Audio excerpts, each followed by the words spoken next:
হাবিবে কিবরিয়া রাহমাতুল লিল আলামিন মুখটা মলিন করে বসে আছে।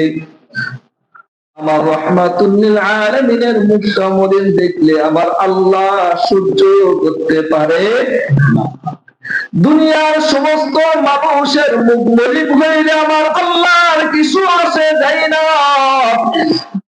আর হাবিবে কিবরিয়া রাহমাতুল লিল আলামিন যদি একটু মুখটা মলিন করে আমার আল্লাহর আরশে আজিম কেঁপে ওঠে। কারণ কি, আরশে আজিমের সম্পর্ক কার সাথে? আমার দোস্ত রাহমাতুল লিল আলামিনের মুখটা মলিন দেখে আল্লাহ রাব্বুল আলামিন পাঠায় দেয় জিবরাইল, যাও। আমার দোস্তর মুখটা মলিন দেখা যায় কেন?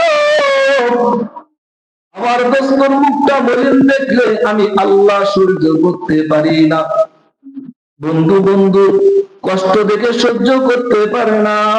আর আমি আল্লাহর বন্ধু, সবচেয়ে বড় বন্ধু হলো আমার দোস্ত রাহমাতুল লিল আলামিন। আল্লাহ পাকের সবচেয়ে বড় দোস্ত হলো আপনার আমার নবী রাহমাতুল লিল আলামিন। সমস্ত নবীদের বৈশিষ্ট্য আছে। ইব্রাহিম খলিলুল্লাহ, আদম সফিউল্লাহ, মুসা কালিমুল্লাহ, ঈসা রূহুল্লাহ। আপনার আমার নবী সরকারে দু আলম রাহমাতুল লিল আলামিন। সমস্ত নবীদের সাথে আল্লাহ পাকের সম্পর্ক, আল্লাহ রাব্বুল আলামিন বলে আমার সাথে সমস্ত নবীর সম্পর্ক, আর আমার দোস্তর সাথে আমি আল্লাহ পাকের স্বয়ং সম্পর্ক। মুহাম্মদ হাবিবুল্লাহ, হাবিবুল্লাহর দোস্ত। মুহাম্মদ হাবিবুল্লাহ, হাবিবুল্লাহর দোস্ত। আর ইব্রাহিম খলিলুল্লাহ, খলিলের দোস্ত।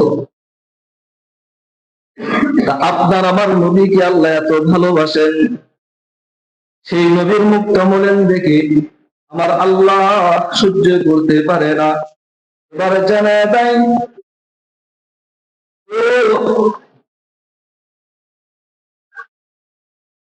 যাও আমার দোস্তর কাছে একটু খবর না, আমার দোস্তর মুখটা মলিন কেন। এবার ফেরেশতা চলে আসলো,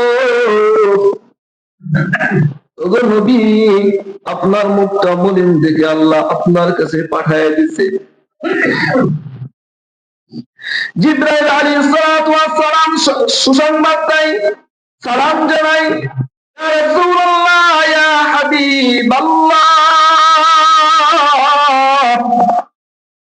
আপনি বলেন তো আপনার মনের হালত কেন এমন, আপনি কেন কষ্টের ভিতরে আছেন?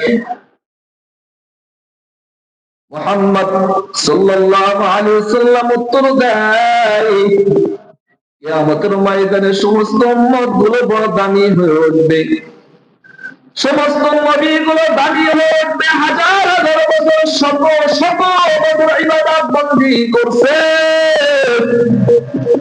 তাই না বলেন? শত শত বছর, হাজার হাজার বছর কি করছে? ইবাদত বন্দী করছে। শত শত বছর, হাজার হাজার বছর ইবাদত বন্দী করছে। আমার উম্মতরা তো অল্প হায়াত পাইবে, আমার উম্মতরা অল্প হায়াত পেয়ে কেমনে তাদের সমান হইবে, কেমনে এত দামি হবে? এবার আল্লাহ রাব্বুল আলামিন জানায় দেয়, ও জিবরাইল জানায় দাও, আমার দোস্তর কোনো টেনশন নাই, প্রেশার নাই, চিন্তা নাই গো, আমি আল্লাহ আমার দোস্তকে এমন কিছু রজনী দান করবো, এমন কিছু দিন দান করবো, এমন কিছু রাত্র দান করবো, যে দিনগুলোতে, যে রাত্রগুলোতে আমার দোস্ত উম্মতরা যদি একটু ইবাদত বন্দিগির ভিতরে তাকাই, আমি আল্লাহ শত শত হাজার হাজার বছর ইবাদত বন্দি করার চেয়েও বেশি আমল নামায় তাদের সওয়াব দান করে দিব।